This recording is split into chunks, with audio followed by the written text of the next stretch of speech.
حبايب قلبي، ازيكم عاملين ايه؟ قبل ما نبدا الفيديو نقول بسم الله الرحمن الرحيم. يا ريت تشرفوني باللايك والاشتراك للقناه ونعمل احلى طاجن رز معمر حلو. مش هنعمله حادق المره دي، احنا هنعمله حلو المره دي علشان خاطر ولادنا بيمتحنوا اليومين دول وعايزين لهم حاجه كده تغذيهم، ونديهم طبق كده ياكلوهم ما بيذاكروا كده، حاجه كده تحفه. معانا هنا كوبايتين مغسولين، كوبايتين رز مصري مغسولين ومتصفين كويس جدا. هحطهم كده في الطاجن وهنزل عليهم بقى بالسكر. السكر بقى التحليه اللي انت تحبيها، يعني حبه مسكر، حبه ناقص سكر شويه، زي ما انت عايزه حطي سكر. انا حطيت السكر اللي انا عاوزاه. وهحط هنا باكيتين من الفانيليا. لو عندك فانيليا سايله مفيش مشكله، حطي فانيليا سايله عادي جدا. انا عندي السايله وعندي البودر، بس انا بحب احط البودر في الرز يعني. وهنا عندي جوز الهند، عندي جوز هند، احط معلقتين كبار جوز هند. وهنا قشطه. بصوا بقى، طبق مغذي جدا جدا جدا، هيخلي ولادك كده بصوا يعني هيحبوا المذاكره من كتر بقى الحاجات الحلوه اللي انت عماله تقدمها لهم بقى كده. هيحبوا المذاكره، وهيبقى وجبه كده مغذيه كده وهم بيذاكروا.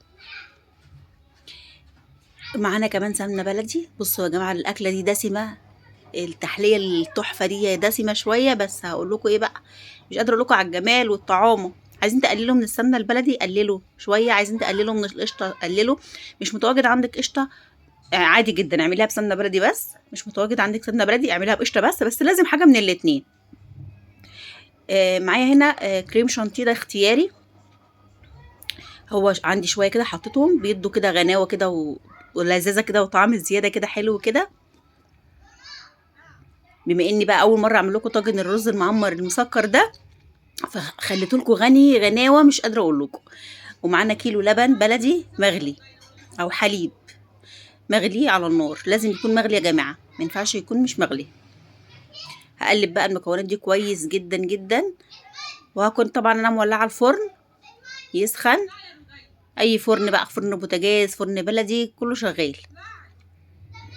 هقلب بقى المكونات دي كده، وبعد كده هحطها بقى في الفرن على الصاجه من تحت.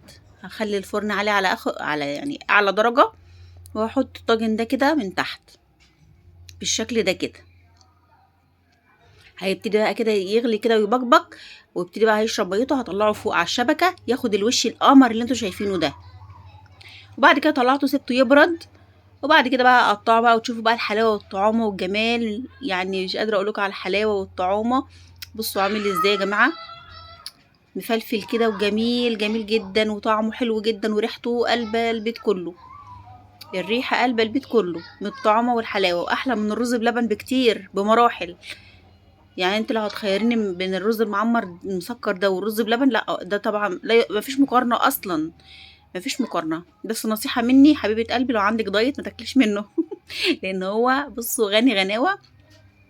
عايزه كلبازي بقى حاجه بقى تتغذي كده بقى، اديها رز معمر من المسكر ده، طعمه يجنن. انا دلوقتي بسجل لكم الفيديو، الطبق قدامي وباكل منه، ومش عايزه اقول لكم بقى على الحلاوه والطعامه والجمال. بس اهم حاجه سيبوه يهدى شويه، يبرد نص ساعه كده، وبعد كده اطلعوا منه بقى الرز عشان ميبقاش معجن. كل ما هتسيبيه يبرد شويه هتلاقي الرز فلفل اكتر.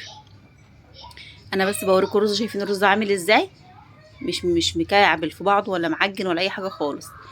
عايزه اقول لكم بقى على القاع بتاع الطاجن ده محمر كده، وطعمه يا جمال على اللذاذه، يا جمال يا جمال باي باي.